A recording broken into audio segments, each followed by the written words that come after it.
کیا کیا تماشے لگائے جاتے ہیں اسلام سے پہلے تو میرا خیال ہے یہ کیٹیگوریکل، میرا خیال ہے، مجھے لگتا ہے بچیوں کو شاید سمجھایا نہیں گیا کہ مجموعی صورتحال ان لوگوں کی تھی کیا، عرب یا دیگر معاشروں کا کیا حال تھا، مختلف مذاہب میں کیا صورتحال تھی. یہاں سے آغاز کیجئے ذرا. جی بسم اللہ الرحمن الرحیم. سب سے پہلے تو اس سوال کے جواب میں یہ کہوں گا کہ عرب تہذیبی تاریخ کے اندر اس طرح شمار نہیں کیے جاتے تھے جب اسلام آیا.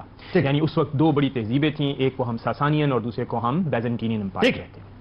پہلی بار تاریخ نے اس وقت دیکھا تقریباً 622 اور 623 عیسوی کے اندر جب غزوہ بدر میں مسلمانوں نے اس نئی آئیڈیالوجی، اس نئے دین کا باقاعدہ ڈیفنس پیش کیا اور اپنا تحفظ کیا کفار کے اس لشکر کے خلاف جس نے چڑھائی کی تھی مدینہ المنورہ کے اندر. اس وقت دنیا نے اس بات کو نوٹ کرنا شروع کیا کہ ایک نئی تہذیب دنیا پر اب دستک دے رہی ہے جو آفاقیت کا پیغام دے رہی ہے، اپنے ساتھ کئی مظلوموں کے ساتھ مساوات کا درس دے رہی ہے. اب وہ جو ایک ریچول تھا کہ جہاں پر مثال کے طور پر فیوڈل کلچر تھا، جہاں پر ایک ہائرارکی تھی، جہاں پر کسی بھی قسم کی کوئی تمیز کو ملحوظ خاطر رکھنا یہ کوئی زیادہ پسندیدہ تصور کہلاتا تھا. اور اگر تمیز آپ کریں تو آپ پسندیدہ ہیں اور اگر آپ امتیاز نہ کریں تو آپ ناپسندیدہ ہیں. اس دین کا اعلان ہو چکا. سب سے پہلے ہمیں اس بات پر بھی غور کرنا چاہیے کہ بالعموم تصور کیا تھا، جیسا کہ آپ نے اپنے ابتدائیے میں کیا، اور وہ یہ تھا کہ عورت ایک مکمل انسان کے طور پر پہچانی نہیں جاتی تھی. یعنی وہ ایک پراپرٹی تھی اور اس پراپرٹی کو استعمال کرنے کا حق مرد اپنا سمجھتا تھا کہ وہ اپنی نیت سے، اپنے ارادے سے، اپنی خواہشات کے مطابق اسے استعمال کرنا چاہے. اور پھر اس نے ایک اخلاقی لبادہ اوڑھ لیا تھا کہ اخلاقیات یہ ہے، رومن سیولائزیشن یہ ہے، بیزنٹین سیولائزیشن یہ ہے. بلکہ یہاں تک ہوتا تھا کہ اگر وہ اسے تسکین نہ پاتا اور سمجھتا تو اسے مار بھی دیا کرتا. اسلام جب آیا اور حضور پرنور حضرت محمد مصطفیٰ صلی اللہ تعالیٰ علیہ وسلم نے عورت کو عزت دینے کا اہتمام کیا تو عورت کو رشتے کی کڑی میں پرویا. اور رشتے بنتے ہیں نکاح کی بنیاد پر. اس طرح ہمیں یہ سمجھ میں آتا ہے کہ اسلام میں جو نکاح کی بنیادی اور مرکزی حیثیت ہے وہ کیا ہے کہ انسانوں کو رشتوں میں پیرو دیا جائے اور پھر ان رشتوں کے حقوق اور ان رشتوں کی عظمت اور ان کی رفت کو اسلام نے نہ صرف بیان کیا بلکہ مدینہ کی ایک ایسا معاشرہ قائم کر دیا جہاں پر ان رشتوں کی عزت، اس کا وقار کیسے ملحوظ خاطر رکھا جاتا ہے وہ ایک آئیڈیل سوسائٹی پیدا کر کے بتا دی. اور بالخصوص کئی چیزوں کا اہتمام کیا جن میں سے ایک نکاح تھا، دوسری طلاق تھی، تیسری وراثت تھی. ان تمام اصولوں کے گرد مسلمانوں نے اپنے اخلاقیات کو ریگولیٹ کیا. چند نمونے کے لیے میں پیش کروں گا سب چیزیں. مثال کے طور پہ جو گریک سیولائزیشن میں چونکہ وہ سیولائزیشن تھی، وہاں پر سقراط تھا، وہاں پر افلاطون تھا، وہاں پر ارسطو تھا، تو تہذیب تو تھی، تو فارملی طلاق کا حق موجود تھا، یعنی قانوناً شاید موجود تھا.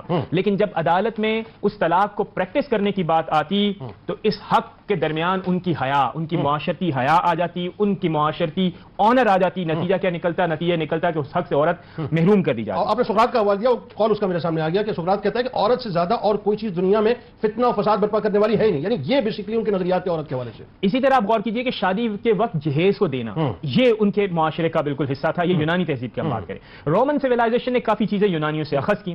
اب وہاں پر جو معاملہ تھا وہ یہ تھا کہ باپ اپنی مرضی سے عورت کا نکاح کرنا اپنے لیے ضروری سمجھتا. نہ صرف یہ کہ کہیں اگر اس نے عورت نے نکاح کیا ہوا تھا اس نکاح کو وہ واپس کرتا اور خود اپنی مرضی سے کر دیا جاتا.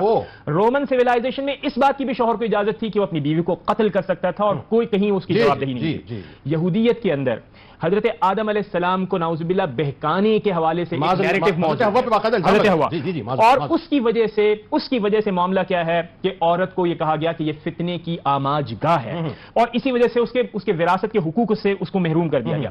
عیسائیت کے اندر اگر دیکھا جائے تو عیسائیت کے اندر یہ تصور پایا جاتا ہے کہ عورت کو مردوں کے لیے ہی پیدا کیا گیا ہے. پھر اسی طرح جو راہبوں کی پریکٹس رہی جنید بھائی وہ یہ رہی کہ حتیٰ کہ اپنی والدہ کی طرف نگاہ دوڑانا، اس کو دیکھنا، یہ بھی گناہ کے بالکل عین اس لیے مترادف کرا دیا گیا کہ اس کو دیکھنے کے آداب اور اس کو جس طرح اسلام نے تقدس دیا وہ موجود نہ تھا. آج کی آپ نے بات کی، میں آج کے حوالے سے صرف اور صرف بنیادی بات یہ کہوں گا کہ اس بات میں کوئی شک نہیں کہ ہمارا معاشرہ بھی اس طرح آئیڈیل نہیں ہے جس کو ہم آئیڈیل سمجھتے ہیں. بالکل صحیح ہے. اس حقیقت کو جنید بھائی ہمیں ماننا چاہیے اور ہم مانتے ہیں. میں مانتا ہوں کہ اس کے اندر مسائل ہیں. 100%. سوال یہ پیدا ہوتا ہے کہ کیا ہم آئسولیشن میں آپ اپنی بات کریں گے اور جو لوگ آزادی مانگ رہے ہیں وہ اپنی بات کریں گے، اپنی محافل سجائیں گے؟ نہیں، یہ درست بات نہیں ہے. آئیے ہم سب بیٹھ کر یہ دیکھتے ہیں کہ ہمارا معاشرہ کن مسائل سے دو بالکل چار، صحیح۔ نمبر ایک، اور پھر ہم اپنی تہذیبی روایات، اسلام اور مشرقی روایات سب کو مل کر بیٹھ کر ہم آگے چلتے ہیں۔ بالکل صحیح۔ دیکھیں بات وہی آ گئی نا، میں جو ابتدا میں بات کر رہا تھا وہ آگے جا کے اس میں ہم بات کرتے ہیں، اور یہ بڑا اہم موضوع ہے۔ وہ یہاں آنا نہیں چاہتے، یہ جو اسلام والی ڈومین ہے نا، یہ جو یہاں آنا نہیں چاہتے، ان کے سارے دھندے چل رہے ہیں، وہ دکانیں ساری بند ہو جائیں گی۔ سب سے پہلے تو اسلام نے جو عورت کو مجموعی طور پہ حقوق دیے ہیں اس پہ بات کیجیے، کیونکہ یہ جو واویلا جی لے کے رہیں گے آزادی، ہم لے کے رہیں گے آزادی، اور مطلب سوری ٹو سے جو جملے میں مطلب وہ کوٹ کر رہا ہوں، تیرا باپ بھی دے گا آزادی، کیا تماشا لگا کے رکھا ہے صاحب؟ مطلب حقوق مانگ رہے ہیں، کیا کچھ جنگ ہونے والی، کیا ہونے والا ہے بتائیے ذرا۔ نحمد و صلی اللہ رسول کریم و اما بعد فاعوذ باللہ من الشیطان الرجیم بسم اللہ الرحمن الرحیم۔ آپ نے کہا کہ آج 8 مارچ کا دن ہے اور صبح سے لے کے شام تک جو تماشا لگے گا اور جو باتیں ہوں گی اس کے اوپر گفتگو نہیں اصل تو بات یہ ہے کہ عورت کو مجموعی طور پہ حقوق ہے نا۔ تو آپ سب سے پہلے تو یہ بات مجھے بتائیں کہ آزادی یا حقوق اور فرائض کی جب آپ تعین کرتے ہیں تو اس میں آزادی اور ایکسپلائٹیشن میں پہلے فرق تو محسوس کر لیں۔ بالکل صحیح۔ حق کیا ہے اور آپ کا فرض کیا ہے اور آپ کو دیا کیا گیا ہے۔ دیکھیں سب سے پہلے جب اسلام کی بات آتی ہے تو آپ نے خود بھی کہا، مولانا صاحب نے بھی یہاں پہ یہ بات کی کہ ایک وجود جب تسلیم کر لیا گیا تو اس کا بھی وہی درجہ ہے اور اس کی بھی وہی تکریم ہے کہ جو ایک انسان کی ہے، کیونکہ جب سورہ نساء پوری کی پوری اس میں ایک وجود یا ایک بحثیت ایک انسان جب تخلیق فرما دیا گیا تو ایسا کہیں بھی نہیں ہے کہ اس کے لیے کم کوئی درجہ رکھا گیا ہوگا۔ تو حق کا مطلب تو یہ ہے کہ وہ تمام ذمہ داریاں کہ جو دوسرے نے میری پوری کرنی ہے اور میرا کیا حق ہے، یعنی میرا رول کیا ہے۔ اب اس کے اندر سب سے پہلے جو ابھی بات آپ نے کی تھی، نکاح کی بات کی تھی، نکاح عصمت و عفت کا پابندی کو ظاہر کرتا ہے۔ تو اسلام سب سے پہلے اسی بات کو کہتا ہے کہ عورت کی عزت، عورت کی عصمت، عورت کی آبرو اور عورت کا جو ایک مقام ہے وہ اس کی عزت اور عصمت سے وابستہ ہے۔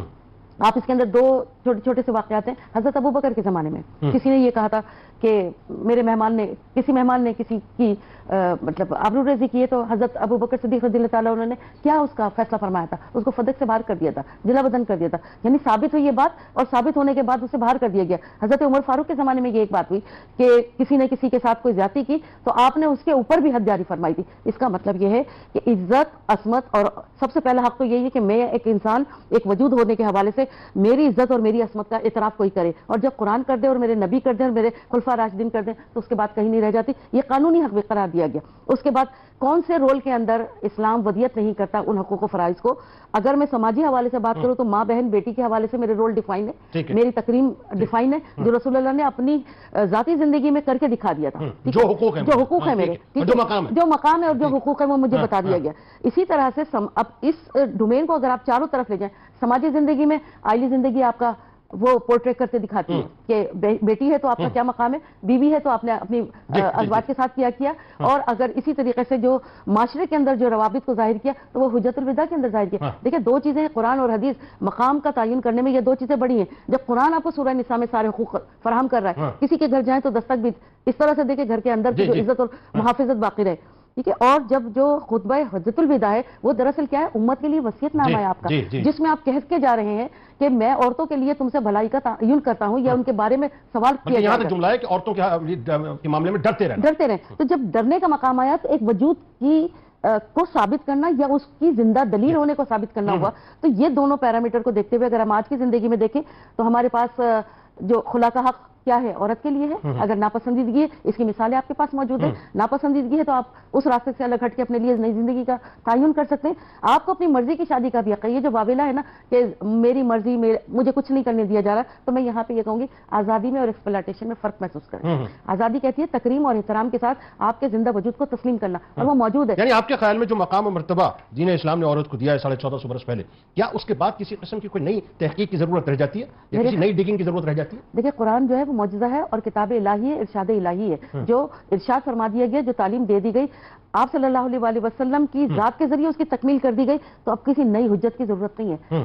امپلیمنٹیشن، فارمولیشن ہو چکی ہے، امپلیمنٹیشن کی ضرورت ہے۔ مسائل کا حل، جیسے ابھی ڈاکٹر صاحب نے کہا، مسائل اگر آپ کی زندگی میں موجود ہے، میں نے ابھی جو 2 مثالیں دی ہیں، تکریم کی جو بہت سی مثالیں آپ کے پاس موجود ہیں، تو یہ ساری ثابت شدہ ہے، عمل سے ثابت شدہ ہے۔ اس کا مطلب ہے عمل موجود تھا لیکن اس کے اندر ڈیویشن آتی گئی اور معاشرے نے اس کے اندر بگاڑ پیدا کیا، اور آج آپ وہ نعرہ لگانے پہ لوگ مجبور ہیں۔ پرابلم معاشرے کی ہے، پرابلم سسٹم کی ہے، پرابلم امپلیکیشن کی ہے، بنیادی امپلیمنٹیشن کی ہے، ورنہ حقوق بھی سارے مطلب ڈیفائن ہے اور جو فرائض ہیں وہ بھی سارے ڈیفائن کر دیے۔ اب بات یہ ہے جو آپ بڑی ایک اہم ترین بات ہے، اور وہ یہ ہے کہ میں جب اس طرح کی NGOs کو جتنا بھی دیکھتا ہوں، دیکھیں آج صبح سے لے کے شام تک جو ہے نا، جتنے بھی گلے پھاڑ پھاڑ کے وہ نعرے لگائیں گی، اس میں دیکھ کے افسوس ہی ہوتا ہے بیچاریوں، مطلب بیچاری کا ورڈ میرا خیال ہے اپروپریٹ ہے ان کے لیے کہ بیچاریاں ہیں اور کیا ہیں، سمجھ نہیں ہے نا، سمجھ نہیں، تعلیم نہیں ہے، شعور نہیں ہے، بیک گراؤنڈ نہیں ہے، فیملی نے کچھ پڑھایا لکھایا نہیں ہے، اس حوالے سے بتایا نہیں ہے کچھ کہ تم تھیں کیا 1450 برس پہلے، تمہیں بنا کیا دیا، کہاں سے اٹھا کے کہاں پہنچا دیا سرکار نے۔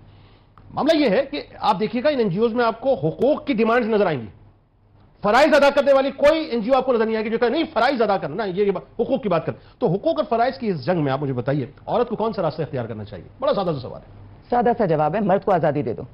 اچھا، مرد کو آزادی دے دو، اس کو غلام بنایا ہوا ہے، اس کو سکون سے سارے فرائض ادا کرنے دو، اس کو انصاف کرنے دو۔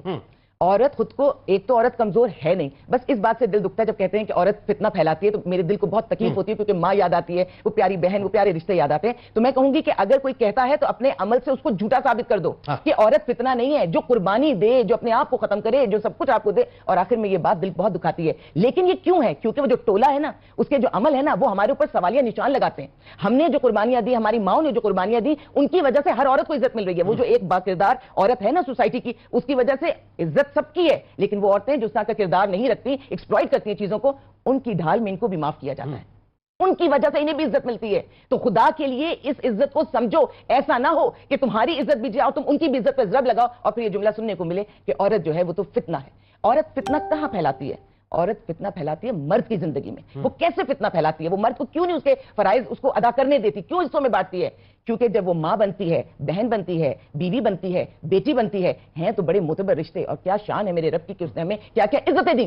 کرتی کیا ہے ماں؟ یہ کرتی ہے کہ جب بیٹے کی شادی ہو اور جیسے ہی بہو آئے تو جیسے ہی بیٹا بہو کے پاس بیٹھے گا، کیا وہ تم نے اس کو ماں کا درجہ دے دیا؟ تم ساری باتیں اسی کی سنو گے۔ اگر بہن کی بات کروں تو بہن کہتی ہے کہ شادی ہو کے اگر میں واپس آئی ہوں تو میرے اس گھر میں کوئی حیثیت نہیں ہے۔ بیوی کہتی ہے اگر اپنی ماں کی سننی تھی، بہن کی سننی تھی تو مجھے بیاہ کے کیوں لائے؟ مجھے کیوں لائے ہو؟ میرا کیا مقصد ہے؟ اور بیٹی کہتی ہے کہ بابا آپ نہیں سنیں گے مانیں گے تو میری کون سنے گا؟ آپ اس مرد کا ایک روپ دیکھیے کہ وہ سارے رشتوں کو لے کر چل رہا ہے، وہ سب میں انصاف کرنا چاہتا ہے، وہ چاہتا ہے مجھے اسپیس دی جائے کہ میں سارے کام کر سکوں۔ اور عورت کے لیے جو لفظ ہے نا جو دل کو دکھاتا ہے کہ فتنہ کہاں ہے، یہ اس کی انسیکیورٹی، یہ اس کی فرسٹریشن، وہ مرد کو اس کے فرائض ادا کرنے نہیں دیتی۔ اگر ہم عورتیں ہم اپنے آپ کو ٹھیک کر لیں اور ہم اس کو آزادی دیں مرد کو کہ وہ سارے رشتوں کو اچھی طرح سے احسن طریقے سے وہ ادا کر سکے، اس کو اسپیس دیں، تو معاشرے کی میں سمجھتی ہوں 80% برائیاں خود بخود ختم ہو جائیں گی۔ جن کے سر پر محرم ہوتے ہیں اور جن کے محرم مضبوط ہوتے ہیں اور ان محرموں کو مضبوط ہم کرتے ہیں، یعنی ہم انہیں آزادی دیتے ہیں کہ تم ہمارے سربراہ ہو۔ وہ بیٹا ماں کی چادر سر پہ رکھتا ہے، بہن کے کرتا ہے، بیوی کی عزت رکھتا ہے، بیٹی کو رخصت کرتا ہے۔ آپ ذرا مرد کے جو فرائض اللہ تعالیٰ نے رکھے ہیں، اسلام نے تو ہم عورتوں کو پھولوں جیسا بنا دیا۔ ہم کانٹوں سے اپنے آپ کو برباد کیوں کرنا چاہ رہے ہیں؟ ہم کیوں وہیں اس دور جاہلیت میں جانا چاہ رہے ہیں؟ دوبارہ یہ جنگ نہ ہو سکے گی۔ لیکن ایک بات بتائیے نا مجھے اس میں کہ کیا وجہ ہے پھر یہ کیوں باپ کے خلاف، بھائی کے خلاف، شوہر کے خلاف، یہ پدر شاہی نظام کے خلاف جو ہے اس کو پدر شاہی نظام کا جو ہے باقاعدہ نام دیا ہوا، ٹائٹل دیا ہے، اور آپ دیکھیں آج بھی سلوگنز میں یہ آپ کو نظر آئے گا۔ تو کیوں یہ ایک محرم رشتوں کے خلاف باقاعدہ سلسلہ عورت نے شروع کر دیا ہے؟ تو بہت مختصر سا ٹولہ، لیکن یہ ہوا کیوں ہے؟ یہ ان کی زندگیوں کی فرسٹریشن ہے۔ ایسا نہیں ہے کہ ان کی زندگی میں کچھ برا نہیں ہوا، ان کی زندگی میں بھی کہیں نہ کہیں جب آپ جائزہ لیں گے تو کہیں نہ کہیں کوئی کہانی جنم دے گی۔ لیکن اگر ایک مرد نے بربادی کی ہے تو آپ آل مین کیسے کہہ سکتے ہیں؟ اگر کسی ایک باپ نے زیادتی کر دی ہے کسی بیٹی کے ساتھ تو وہ لاکھوں کروڑوں باپ جو بائک پہ بٹھا کر اپنی بچیوں کو چھوڑ کر آتے ہیں اسکول اور لے کر آتے ہیں، شادی میں کھڑے ہوتے ہیں، ان کی زندگیاں بناتے ہیں، آپ ان کو کیسے فراموش کر سکتی ہیں؟ یہ جو آزادی ہے یہ ان کے ذہن کا ذہنی بیماری ہے۔ عورت سرپرستی ہر حال میں چاہتی ہے کہ اس کا کوئی سرپرست ہو، اس کی وہ کسی کی چھپر چھایا میں رہے، یہ عورت کی فطرت میں ہے۔ عورت اس طرح سے بے لگام نہیں گھومنا چاہتی، ہاں وہ عزت چاہتی ہے۔ جن کو اپنے گھروں میں عزت ملتی ہے وہ یہ بے عزتی کے نعرے نہیں لگا سکتی۔ جو نعروں کی آپ بات کریں میری تو زبان سے وہ نعرے ادا نہیں ہوتے۔ ایک عمر ہے میری لیکن ان الفاظوں پہ میری زبان رکتی ہے کیونکہ میں دنیا میں کہیں بھی جاؤں میں سمجھتی ہوں کہ میرے باپ کی عزت میری وجہ سے بڑھنی چاہیے۔ میرے شوہر مجھے کہیں بھی بھیجتے ہیں، اس وقت بھی وہ میرے ساتھ موجود نہیں ہے، لیکن جس بھروسے پہ وہ اپنا پورا گھر، اپنی اولاد، اپنی عزت میرے سپرد کرتے ہیں، میں یہاں بیٹھی ہوں، میری اپنی تو عزت ہے ہی مستحکم، کوئی دو رائے نہیں ہے، لیکن میری عزت کے ساتھ میرا باپ، میرا بھائی، میرا شوہر اور میرے بیٹے کی عزت یہاں پر ہے۔ اور عورت وہی ہے جو اپنے محرموں کی عزتوں کو لے کر چلتی ہے۔ وہ عورت ہی نہیں میں اس کو مانتی جو سرعام عزتوں کو، اپنی عزت پر بھی سوالیہ نشان اور اپنے رشتوں اور محرم رشتوں پر بھی سوالیہ نشان۔ بالکل ٹھیک ہے ناظرین، ہمارے ساتھ جڑے رہیے سرکار مدینہ صلی اللہ علیہ وآلہ وسلم کی بارگاہ میں، ان کے حال کی بارگاہ میں۔ بات یہ ہے کہ آج بھی اگر آپ یہ جو تعصب کی اینک ہے نا اس کو اتار کے بات کریں تو میں آپ کے سامنے ایک بات رکھنا چاہتا ہوں اور آپ کا دل اس پہ جو ہے وہ خوش ہو جائے گا۔ دیکھیے اس وقت پوری دنیا میں اگر آپ ایک سروے کریں، ایک دائرانہ نگاہ ڈالیں تو آپ کو اندازہ ہوگا کہ انگلینڈ کی سچویشن اس وقت یہ ہے کہ 5 میں سے 1 خاتون جو ہے وہ جنسی زیادتی کا نشانہ 5 میں سے 1 خاتون بنتی ہے۔ کینیڈا کی صورتحال یہ ہے کہ 10 میں سے تقریباً 4 خواتین جو ہیں وہ جنسی زیادتی کا شکار بنتی ہیں۔ اسی طرح سے یورپ کی صورتحال یہ ہے کہ 4 میں سے 1 خاتون جو ہے وہ جنسی تشدد کا نشانہ بنتی ہے۔ اور میں آپ کو بتاؤں 2018 کا میں نے پہلے بھی اس سروے کو بیان کیا تھا کہ امریکہ کے دفاعی اداروں کی باقاعدہ یہ معلومات ہے کہ 46% خواتین خواتین جو امریکن آرمی میں کام کرتی ہیں وہ کسی بھی طور سے جنسی زیادتی کا شکار بنتی ہیں. آپ کے پڑوس میں جو دہلی ہے نا وہ ریپ کیپٹل کہلاتا ہے, آپ کو پتا ہے پوری دنیا کا. اب آئیے میں آپ کو ایک ریسرچ بتاتا ہوں. انشور مائی ٹرپ, اس وقت آپ گوگل پہ جائیے اور اگر میرے ساتھ آپ براہ راست ہیں تو آپ لکھیے insuremytrip.com. وہاں پہ جب آپ جائیں گے تو یہ ایک امریکن ادارہ ہے. اس نے جو ہے پوری دنیا میں مختلف حوالوں سے یہ جو ہے سروے کرتا ہے اور ریسرچ کرتا ہے. تو اس نے ایک ریسرچ کی کہ جی دنیا کا کون سا جو ملک ہے یا بلکہ دنیا کی کون سی سٹی عورتوں یعنی جو سولو خواتین ٹریول کرتی ہیں ان کے لیے سب سے زیادہ محفوظ ہے, یعنی سیفسٹ سٹی جو ہے وہ پوری دنیا کے اندر کون سی ہے جو کہ ایک تنہا خاتون جب ٹریول کرے تو اس کے لیے ہو. تو ریسرچ کرنے کے بعد آپ کو پتا ہے وہ کس نتیجے پہ پہنچے, وہ اس نتیجے پہ پہنچے کہ پوری دنیا کے اندر اس وقت بھی یہ کنزیکٹو تھرڈ ایئر کا ان کا سروے ہے, پوری دنیا میں اگر کوئی شہر کسی خاتون کے لیے تنہا سفر کرنے کے لیے سب سے زیادہ محفوظ ترین ہے اور ٹاپ آف دا لائن یعنی نمبر 1 ہے, وہ کوئی اور نہیں ہے میرے آپ کے آقا مولا صلی اللہ علیہ وآلہ وسلم کا شہر مدینہ شریف ہے. بتانا یہ چاہتا ہوں کہ 1450 برس پہلے بھی مدینہ شریف ہی عورت کے لیے محفوظ تھا اور 1450 برس بعد بھی مدینہ شریف ہی عورت کے لیے سب سے زیادہ محفوظ ہے. اب ذرا یہ بتائیے ڈاکٹر صاحب, یہ باتیں ساری جو میں سمجھانا چاہتا تھا کہ در تو وہی ہے, مرکز تو وہی ہے, اور اسی مرکز نے صاحب یہ بتلایا کہ صحابیات کا مقام کیا ہے, اسی در نے بتایا کہ ازواج مطہرات نے جو ہے کس طرح سے مقام حاصل کیا. بتلائیے ذرا. اور میں آپ ہی کی بات کو آگے بڑھاؤں گا کہ آپ یہ دیکھیے کہ مغرب میں 3 بڑے انقلاب آئے. 1688 کے اندر برطانیہ میں, 1776 کے اندر امریکہ کے اندر, 1789 کے اندر فرانس کے اندر. میری وولسٹن کرافٹ جو کہ پہلی بڑی فیمنسٹ ہے 1792 یعنی انقلاب فرانس کے 3 سال بعد یہ لکھ رہی ہے کہ خواتین کو تعلیم کا حق نہیں ملا. بالکل ایسا. خواتین کو رائٹ ٹو ووٹ نہیں ملا. بالکل صحیح ہے. اب آپ غور کیجئے کہ یہ 1792 میں وہ لکھ رہی ہیں اور ان رائٹس کو حاصل کرتے کرتے کیا آ گیا, 1920 اور 21 آ گیا, یعنی 20ویں صدی کے اندر جو تہذیب صرف 2 حقوق لے پائی وہ آج ہمیں سکھانے آئی ہے کہ وہ تہذیب یافتہ 1928 میں برطانیہ میں حقوق ملے, وہ ڈالنے کا. اب آپ دیکھیے کہ حضور اکرم صلی اللہ تعالی علیہ وسلم پر جب وحی نازل ہوتی ہے تو سب سے پہلے کہاں آئے, اپنی زوجہ محترمہ خدیجہ الکبریٰ رضی اللہ تعالی عنہا, اور پھر جس انداز میں آپ نے آپ کو ڈھارس بنایا اور پھر آپ نے آپ کو بتایا کہ آپ کتنے عظیم لیڈر ہیں مکہ المکرمہ کے اندر, اور آپ کا اظہار اطمینان اس بات کی گواہی دیتا ہے کہ کس قدر بہترین بانڈ تھا, کتنا زبردست ٹرسٹ اور اعتماد تھا حضور اکرم صلی اللہ تعالی علیہ وسلم کا حضرت خدیجہ الکبریٰ رضی اللہ تعالی عنہا کا. پھر آپ یہ دیکھیے کہ حضور اکرم صلی اللہ تعالی علیہ وسلم نے ایسے معاشرے کے اندر جہاں قرآن کہتا ہے کہ وَإِذَا الْمَوْءُودَةُ سُئِلَتْ بِأَيِّ ذَنبٍ قُتِلَتْ, کہ جہاں پر بچیاں پیدا ہوتی تو انہیں زندہ درگور کرنا عزت کا مقام سمجھا جاتا, اس معاشرے میں حضور نے بتایا کہ جہاں بیٹیاں پیدا ہوں آپ نے ان کی اچھی تربیت کی, نکاح کا اہتمام کیا, وہ جنتی ہے اور جنت والے دن وہ میرے ساتھ یوں کھڑا. اللہ اکبر, اللہ اکبر. اب میں پھر دوبارہ پوچھتا ہوں, جیسے کہ آپ نے اشارہ کیا کہ آج بھی سیفسٹ سٹی مدینہ المنورہ ہے. 1400 سال پہلے حضور اکرم صلی اللہ تعالی علیہ وسلم نے فرمایا رائٹ ٹو ایجوکیشن, یعنی ایجوکیشن میں برابری, تربیت میں برابری, اعتماد میں برابری. یہ کتنی بڑی عظمت اللہ رب العزت کے پیارے نبی حضرت محمد صلی اللہ تعالی علیہ وسلم نے عطا فرمائی. پھر اس کے ساتھ ساتھ میں یہ کہوں گا پھر تہذیبیں تو اور بھی آئی جہاں پر پائٹی اور تقوی کے نام پر یہ کہا گیا کہ تجرد کی زندگی بہترین ہے. اسلام وہ دین ہے جس نے بتایا کہ روحانیت کا کمال اور معراج نکاح ہے, اور نکاح کا مطلب کیا ہوا کہ مرد و زن کا تعلق اور جس کے اندر اولاد کا حصول ہو. اب آپ غور کیجئے اور مجھے یہ بتائیے کہ تجرد کی جگہ پر نکاح اور اسے پاکیزگی کا منبع بنانا اور اس میں عورت کو شامل کرنا کس قدر پیورٹی کی اگزامپل ہے. اور حضور اکرم صلی اللہ تعالی علیہ وسلم نے نکاح بھی فرمائے, اپنی بیٹیوں کے بھی فرمائے, اور جو آپ کے داماد بنے انہیں کیا کیا لقب دیے, ذوالنورین کہا, خاتون جنت کہا, والدہ کے قدموں کے نیچے جنت رکھی. تو میرے تہذیب اور میرے ہم وطنوں اور میرے ہم زبان بولنے والوں, اگر تمہیں شکایتیں ہیں, شکوے ہیں, آئیے بیٹھیے ساتھ, ہم بیٹھتے ہیں, ہم بات کرتے ہیں, لیکن جنید بھائی ہمارے اعمال میں کمی ہوئی ہوگی, لیکن جو ایگزامپل ہم دے رہے ہیں, وہ ایگزامپل آپ کے لیے بھی اس لیے بہت اہم ہے کہ مغرب نے تو 1920 میں یہ رائٹس اچیو کیے, اور اب وہ آپ کو بتاتے ہیں کہ آپ تہذیب میں نہیں ہیں. میں آپ کو بتاتا ہوں کہ 1400 سال پہلے تہذیب کسے کہتے ہیں وہ حضور اکرم صلی اللہ علیہ وسلم. دیکھیں رشیا کے صدر نے وہ جو نوحہ پڑھا تھا نا اپنی کتاب میں, اس نے یہ تو کہا تھا کہ ہم نے 19ویں صدی میں جو فیمنسٹ تنظیمیں ساری نکلی ہیں, جو موومنٹس ہوئی ہیں, عورتوں نے باہر تو نکال دیا, لیکن کیا ہوا, تباہی بربادی کے علاوہ ہمیں کچھ بھی نہیں ملا. عورتیں باہر تو چلی گئی لیکن ہمارا نظام تباہ ہو گیا گھر کا. میں چاہتا ہوں سیناپسس کی صورت میں ایک اوور لک ذرا سا, مطلب جن آج ہم انٹرپرینیورس کی بات کرتے ہیں, دنیا بھر میں جو ہے بڑے بڑے بزنس کرنے والی مطلب خواتین موجود ہیں, لیکن آپ یہ دیکھیے 75% سیدہ خدیجہ الکبریٰ سلام اللہ علیہ کی ایکسپورٹ اور امپورٹ، وہاں سے لے کے حضرت شفا رضی اللہ تعالیٰ عنہ جو بہترین ایڈمنسٹریٹر، میں چاہتا ہوں کچھ اس کی سینوپسس آ جائیں ذرا۔ اچھا، اس میں جنرلی دیکھیں جنید، جنرلی اگر ہم بات کریں تو جنرلی میں نے آپ کو بتایا کہ ازواج مطہرات رضی اللہ تعالیٰ عنہ کو جب مقامات ملے حضور اکرم صلی اللہ تعالیٰ علیہ وسلم نے اس معاشرت کے اندر تو ہمیں اس پر نگاہ دیکھنی چاہیے اور پھر کمپیریٹیولی دیکھیں کہ آج ہم سے کیا شکایتیں اور شکوے کیے جا رہے ہیں۔ پھر دوسری بات میں یہاں پر اسی یعنی فیمنسٹ ڈے کے حوالے سے یہ کہوں گا، میں یہ صرف یہ کہنا چاہوں گا، پہلی تحریک فرسٹ ویو آف ویمن نے کی، first wave of women feminism نے کیا اچیو کیا؟ Right to vote, right to education.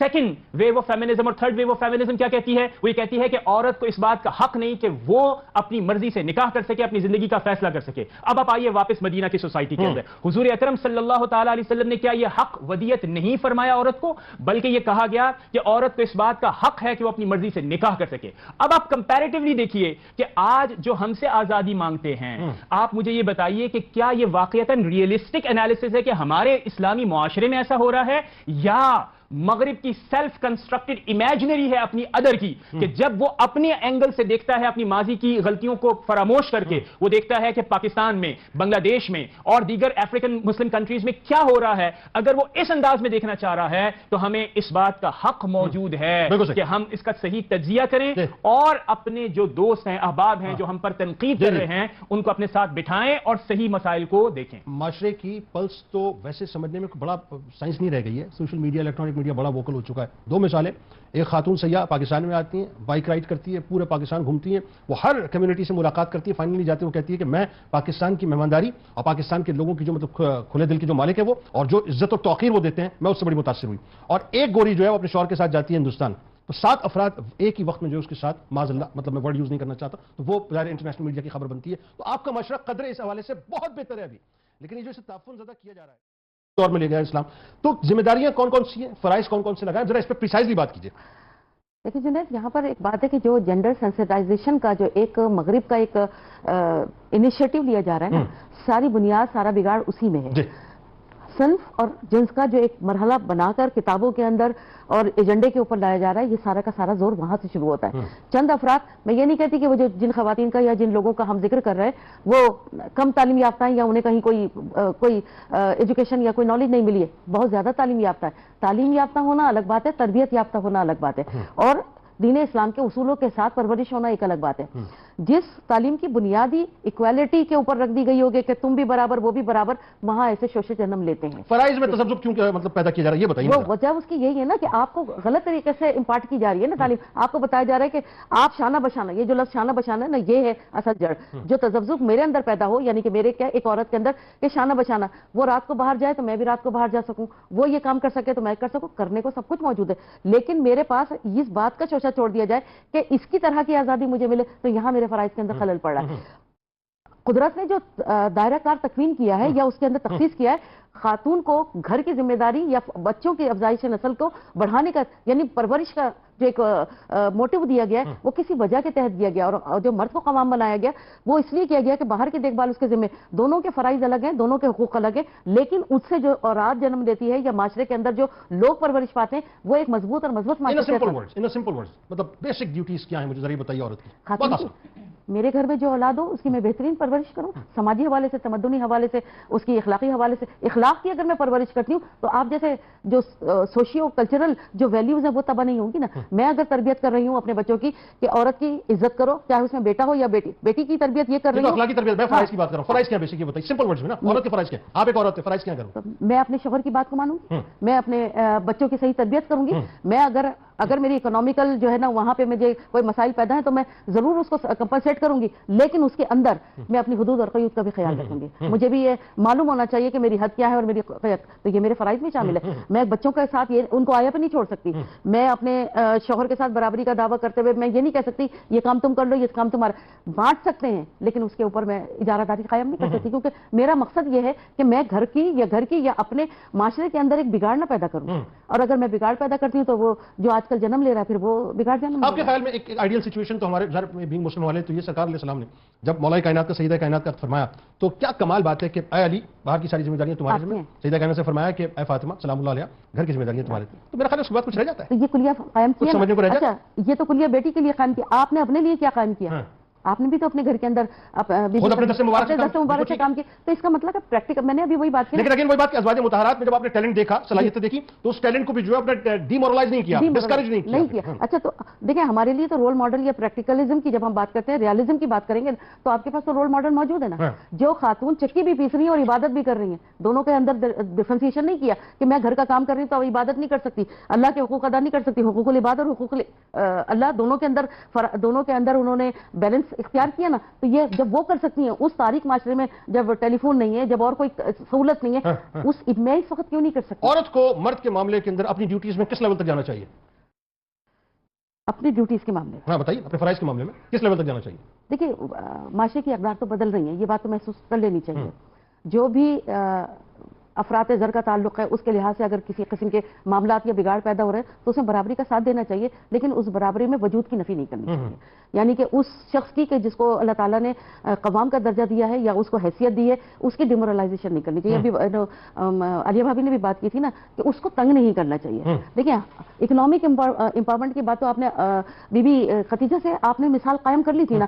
کیا انہوں نے کبھی اپنے شوہر کو یہ تانا دیا کہ تم نے میرے مال سے اسلام کی خدا نہ کرے اور شانہ بشانہ کھڑا ہونا, اس سوشل ویلیوز کو اگر آپ دیکھیں تو عمر میں بڑا ہونا بھی, تو کیا رسول اللہ صلی اللہ علیہ وسلم نے کبھی بی بی کے ساتھ کسی قسم کا کوئی ورڈ ابیوز کیا؟ بلکہ آپ کے جانے کے بعد بھی آپ کا احترام اور آپ کی تکریم کی یاد فرمایا کرتے تھے, یاد فرمایا, اور اس کو خوش اسلوبی سے ادا کیا کرتے تھے. تو دیکھیں نا, جب میرے پاس ایک موجود ہے, ایک ایسی زندہ مثال موجود ہے جو کتابوں میں نہیں بلکہ ان کی پریکٹیکل چھوٹی سی زندگی ہے, کم مطلب وقت کا ایک مقید وقت ہے, لیکن اس کے اندر سارے رول ڈیفائن ہیں. ایک بات بتائیے پروفیسر صاحب, ڈونٹ یو تھنک کہ یہ پرسیپشن جو بلڈ کیا گیا ہے کہ اسلام جو ہے وہ دقیانوس لوگوں کا مذہب ہے معاذ اللہ, اور اسلامک آئیڈیالوجی جو ہے بڑی مطلب آرتھوڈاکس قسم کی ہے, دقیانوس ہے, بیکورڈ ہے, تو ہمیں نئے دور کے مطابق ذرا چل کرنا چاہیے, باہر نکلنا چاہیے, قید کر لیا اسلام نے ہمیں, یہ پرسیپشن ٹھیک ہے؟ دیکھیں پرسیپشن تو یہ بالکل قطعی صحیح نہیں ہے. آج کے دور میں بھی باہر نکلتی ہوں, لیکن میں اسلام کی ان حدود اور قیود کو پسند کرتی ہوں, اور ساری زندگی اس کا ساتھ رکھا.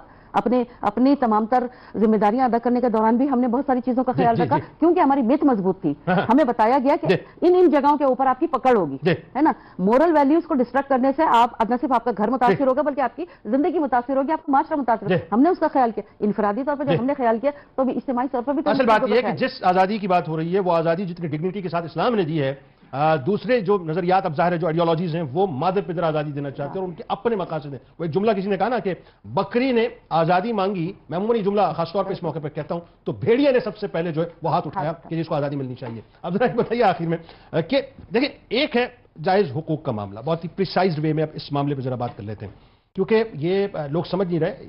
ٹولہ تو مختصر ہے لیکن یہ کینسر ہے جو فرسٹ سٹیج پہ مطلب اپنے آپ کو مستحکم کر چکا ہے, اور یہ آہستہ آہستہ اپنی سٹیجز جو ہے وہ بڑھاتا رہے گا. اور اگین خدا نہ خواستہ مطلب جو نئی جنریشن ہے ہماری, وہ اگر ایکسپلوئڈ ہوئی تو پھر تباہی بربادی جو ہے وہ ہمارے دہانے کے اوپر کھڑی ہوئی ہے اس وقت.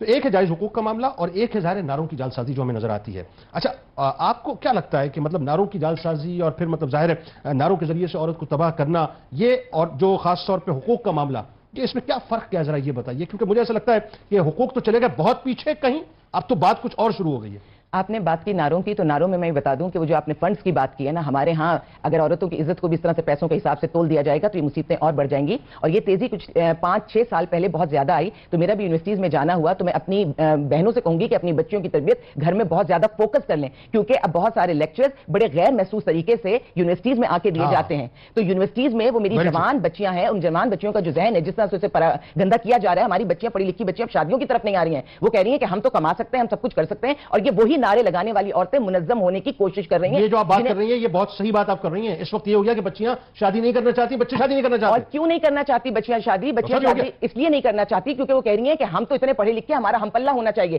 ہم اس سے زیادہ کماتے ہیں تو ہم سے کمتر ہے. آپ اپنے سربراہ کو کیسے کمتر محسوس کر سکتی ہیں جیسے وہ آپ کو عزت دے گا؟ وہ آپ کا سربراہ ہے. میں کہتی ہوں اگر عورت کمانے باہر جاتی ہے, ایک تو میری سوچ یہ بھی ہے کہ اللہ تعالیٰ نے ہمارے شوہر کے جو رزق ہے اس میں میرا رزق ڈالا ہے. ایک تو میری یہ سوچ ہے کہ جو میرا رزق ہے اللہ میرے شوہر کے رزق کو بڑھا دے گا اور ہم دونوں کے حصے پیسے کا رزق گھر میں آ جائے گا. اس کے باوجود اگر کوئی بچی کام کرنا چاہتی ہے باہر جاتی ہے تو اس میں بھی کوئی ممانعت نہیں ہے, لیکن وہ اپنے گھر آ کر یہ نہ سمجھے کہ میں زیادہ کماتی ہوں تو میں سربراہ بن گئی ہوں اور میرا شوہر جو ہے وہ میرا سبارڈینیٹ ہے, اب میں اس پر حکم چلاؤں گی. حکم تو دونوں ہی نہیں چلاتے, ایک دوسرے کا لباس ہے, لیکن سربراہ شوہر ہے جس کو اللہ نے قوام کہا, وہ قوام ہے. ہم نے سوسائٹی کو ڈسبیلنس کر دیا ہے, ہم نے یونیورسٹیز میں, اور یہ وہ بچے ہیں جنہوں نے اگلی نسل کو پیدا کر کے پالنا ہے, یہ وہ بچے ہیں جنہوں نے باغ دور سنبھالنی ہے. اور میں ایک بات کہہ دوں, اگر آپ مجھے اجازت دیں گے, کہ میرا معاشرہ عورت کے کردار پر کھڑا ہوا ہے, مرد کی کمائی پر کھڑا ہے, مرد کی ان ساری قربانیوں پہ کہ کما کے خوش دلی سے خرچ کرتا ہے, لیکن جو میری کردار والی عورت ہے وہ جانے کتنی ساری چیزوں کو نظر انداز بھی کرتی ہے, لیکن اس کو اسے فائدہ ہوتا ہے. مجھے خراج تحسین پیش کرنے دے اس موقع پہ. آپ نے جملہ کہا عورتوں کا کردار, میں تو کہتا ہوں ان ماؤں کی پاک کوکوں کے اوپر کھڑا ہوا ہے کہ جن کی پاک کوک سے جو ہے ابھی بھی وہ بچے پیدا ہوتے ہیں جو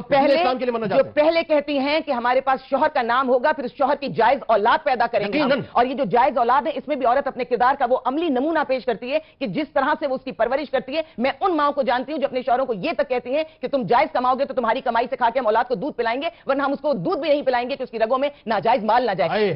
بات یہ ہے کہ ان ماؤں کو اللہ تعالیٰ اضافہ کرے, اللہ ان ماؤں کو بڑھائے. اور جو آپ نے بات کی نا کہ یہ کس قسم کی, اب میں اس کا موازنہ کر دیتی ہوں. ایک ہے عزت نفس, وہ تو ہر انسان میں ہونی چاہیے, عورت میں بھی ہونی چاہیے. ایک ہے انا کی جنگ, میں بات کرتی ہوں عزت نفس کی, اور وہ نعرے والی عورتیں بات کرتی ہیں انا کی. تھوڑا سا کمپیریزن کروں گی اور اس میں بات سمجھ میں آ جائے گی. عزت نفس کہتی ہے میں اچھی ہوں, انا کہتی ہے صرف میں ہی اچھی ہوں. عزت نفس کہتی ہے میں ہار نہیں سکتی, انا کہتی ہے مجھے کوئی ہرا نہیں سکتا. عزت نفس کہتی ہے میں ہر مقابلے کے لیے تیار ہوں, اور انا کہتی ہے میرا کوئی مقابلہ نہیں ہے. تو عزت نفس بچے گی, لیکن انا کے بعد صرف بربادی ہوگی. انا نہیں سچتی کسی کو, انا چھوڑ دیجیے. اور آپ دیکھیے مغرب کے اندر جو شادیاں کیوں نہیں ہوتی, اس کی بنیادی وجہ ہے نا, وہ مسئلہ یہ ہے کہ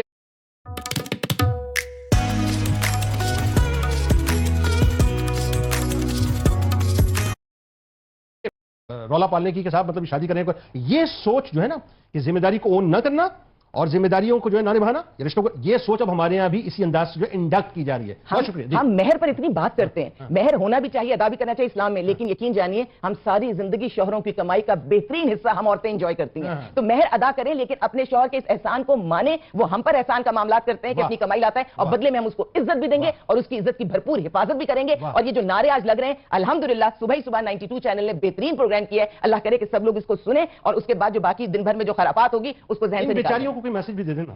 ایک بڑی محنت کریں گے, آج وہ نکلیں گی بات. ہمیں برباد نہ کرو, ہمیں اسلام نے آباد کر دیا, اور تب آباد کر دیا جب ویسٹ کچھ جانتا نہیں تھا. ویسٹ جہاں واپس آنا چاہ رہا ہے, تم اس راستے کا ہمیں مسافر نہ بناؤ. ہم سمجھدار ہیں, بے وقوف نہیں. تمہارے نعرے تمہیں مبارک, ہمارے گھر کی عزت, ہمارے محرم رشتے, اور ہمارا اسلام ہمیں مبارک. بہت شکریہ آپ تینوں احباب. آپ وقت بالکل پروفیسر صاحب ختم ہو گیا. بہت شکریہ آپ تینوں احباب کا تشریف لائے.